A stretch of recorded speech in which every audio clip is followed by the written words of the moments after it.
Berjumpa lagi dalam permenungan kita edisi Jumat 22 September 2023, pekan biasa ke-24.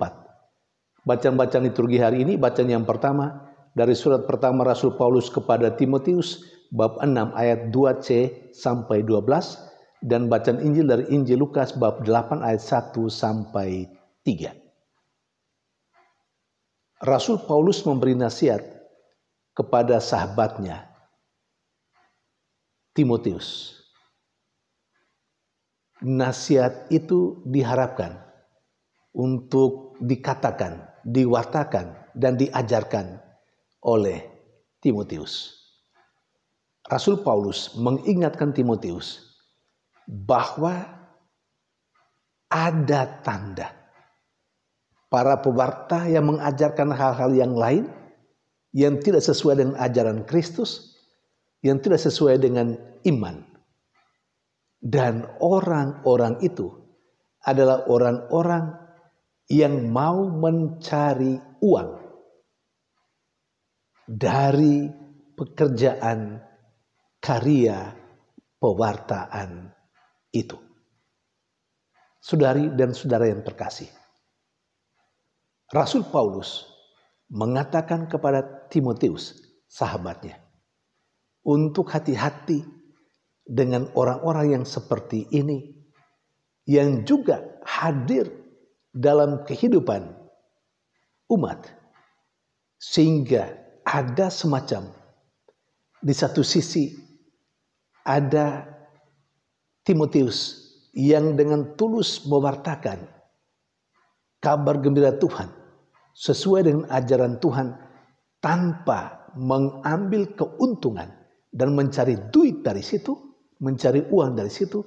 Tapi ada juga yang lain dengan pekerjaan yang sama, tetapi menjadikan karya pewartaan sebagai lahan untuk mendapatkan uang. Dan Paulus mengingatkan juga bahwa segala kejahatan yang terjadi itu berakar pada hati manusia yang terlampau mencintai uang. Saudari dan saudara yang terkasih, itu terjadi pada masa atau pada zaman Rasul Paulus.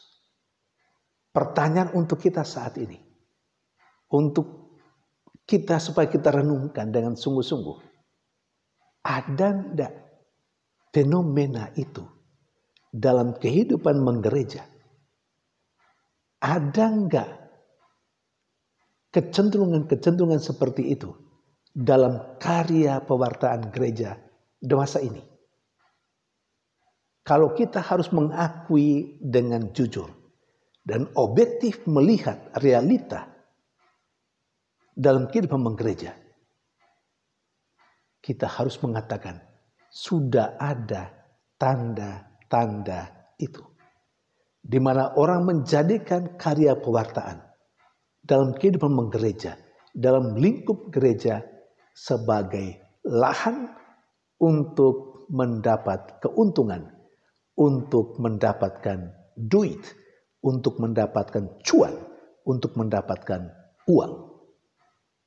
Bahkan tidak segan-segan orang menaruh tarif untuk sebuah karya pewartaan, untuk sebuah karya pelayanan. Saudari dan saudara yang terkasih, kecenderungan itu ada. Dan apakah itu ada di sekitar kita, dalam lingkungan kita, dalam wilayah kita, atau dalam paroki kita? Ada enggak orang-orang yang memang akhirnya mau terlibat kalau ia mendapatkan ini? Katakanlah orang terlibat dalam karya pewartaan dengan syarat dia diberi ini, dengan syarat dia digaji. Saudari dan saudara yang terkasih, semoga apa yang dinasihatkan Paulus kepada Timotius dalam bacaan pertama hari ini menggugah kita semua untuk berhati-hati. Jangan sampai karya pewartaan yang sesungguhnya bebas dari hal-hal yang seperti itu, lalu kemudian menjadi ajang di mana orang beramai-ramai mendapatkan uang dari sana. Saudari dan saudara yang terkasih, uang memang dibutuhkan untuk karya pewartaan. Tetapi kalau uang menjadi tujuan orang melaksanakan karya pewartaan, itu patut dipertimbangkan lagi. Itu menjadi hal yang sangat negatif. Saudari dan saudara yang terkasih, sementara dalam bacaan yang kedua, dalam bacaan Injil, kepada kita diperlihatkan sekelompok orang, terutama kaum perempuan, secara khusus kaum perempuan yang sudah mendapat pembebasan, yang sudah disembuhkan dari sakit penyakit dan dibebaskan dari kekuatan roh jahat. Setelah mengalami itu, mereka akhirnya terus mendampingi dan menyertai Yesus. Mereka melayani bersama dengan Yesus. Dan Injil hari ini juga menegaskan mereka menyertai dan melayani dengan harta kekayaan mereka. Saudari dan saudara yang terkasih, poin penting, kelompok perempuan itu bahkan disebutkan namanya masing-masing dalam bacaan Injil hari ini. Saya tidak menyebutkan, tetapi kalau kita baca kita akan tahu siapa-siapa itu. Tetapi bagi saya poin penting adalah kelompok perempuan ini terlibat dalam karya pewartaan Yesus dengan harta kekayaan mereka setelah mereka mengalami penyembuhan yang luar biasa dari Yesus. Setelah mereka dibebaskan dari kekuatan roh jahat. Maka bagi saya, apa yang dilakukan oleh kelompok perempuan ini adalah bentuk syukur mereka kepada Yesus. Mereka mengalami bahwa mereka telah dibebaskan dari kekuatan roh jahat dan segala sakit penyakit.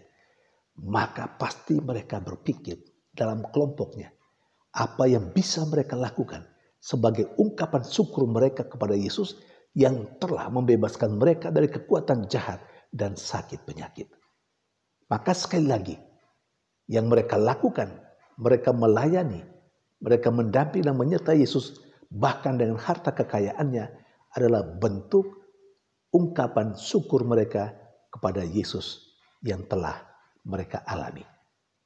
Saudari dan saudara yang terkasih, kalau kita melihat realita kehidupan kita, sekurang-kurangnya kita pernah mengalami betapa Allah mengasihani kita. Kita bisa saja terbebaskan dari segala sakit penyakit. Kita bisa saja mengalami peristiwa-peristiwa yang luar biasa, yang sebenarnya secara manusiawi di luar kemampuan kita, tetapi kita mampu mengatasi itu. Dan ada sekian banyak peristiwa yang kita alami sebagai tanda kebaikan dan campur tangan Allah terhadap kita. Saudari dan saudara yang terkasih, dalam refleksi bacaan Injil hari ini, kalau kita memang seperti perempuan atau kelompok perempuan yang telah mengalami kebaikan Yesus, lalu kemudian menyertai Yesus dengan harta kekayaannya, seharusnya kita pun setelah mengalami kebaikan Tuhan, kita mesti menyatakan rasa syukur kita.